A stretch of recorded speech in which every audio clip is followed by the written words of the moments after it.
சாய் பக்தர்களுக்கு என் அன்பு வணக்கங்கள். ஓம் சாய்ராம். என் அன்பு குழந்தையே, என்னில் கோபமாக இருக்கிறாயா?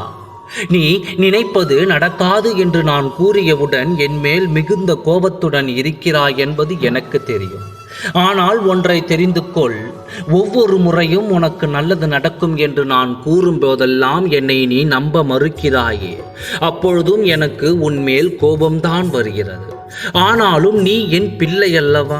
அதனால் தான் நீ என்னை அலட்சியப்படுத்தி சென்றாலும் கூட உன்னை தேடி நான் வருகிறேன். என் குழந்தையே, நீ நினைப்பது நடக்காது என்று நான் கூறியது உன்னை காயப்படுத்துவதற்காக அல்ல. நான் கூறியதின் அர்த்தத்தை புரிந்து கொள். ஒவ்வொரு முறையும் ஒரு விஷயத்தை ஆசைப்படுகிறாய், அதை நிறைவேற்றி தர வேண்டும் என்று என்னிடம் வேண்டுதலும் வைக்கிறாய். ஆனால் அது நடக்கும் என்ற நம்பிக்கையே உனக்கு இருப்பதில்லை. இது நடக்குமா, இது நிறைவேறுமா என்று என்னிடம் சந்தேகத்துடனே பிரார்த்தனை செய்கிறாய்.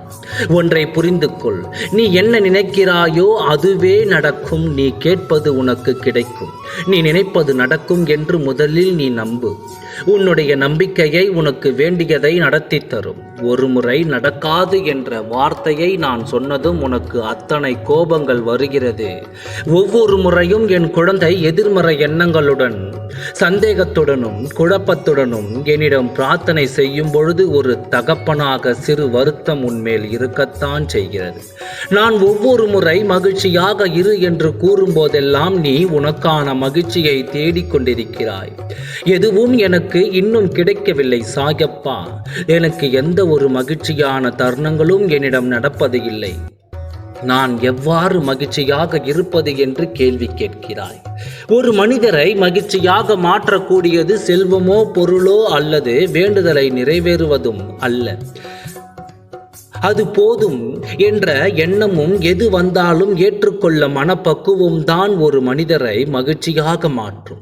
எப்பொழுதும் நான் விரும்புவது எல்லாம் நடந்துவிட்டாலும் தான் மகிழ்ச்சியாக இருக்க முடியும் என்று நினைத்துவிட்டால் இவ்வுலகில் எந்த மனிதனும் மகிழ்ச்சியாக இருக்க முடியாது. அந்த இறைவனாலும் கூட இருக்க முடியாது. நீ நினைத்தது நடக்கும் என்று நீ முதலில் நம்பு. அப்பொழுதுதான் நிச்சயம் நடக்கும் என்று நீ முதலில் நம்புவாய், நம்ப துவங்குவாய். இப்பொழுதும் என் மீது கோபமாக இருக்கிறாயா? நான் உனக்கு நல்லதுதான் செய்வேன், கவலை கொள்ளாதே. நல்லதே நினைக்கும் உனக்கு நல்லது மட்டுமே நடக்கும். ஓம் சாய்ராம். நன்றி, வணக்கம்.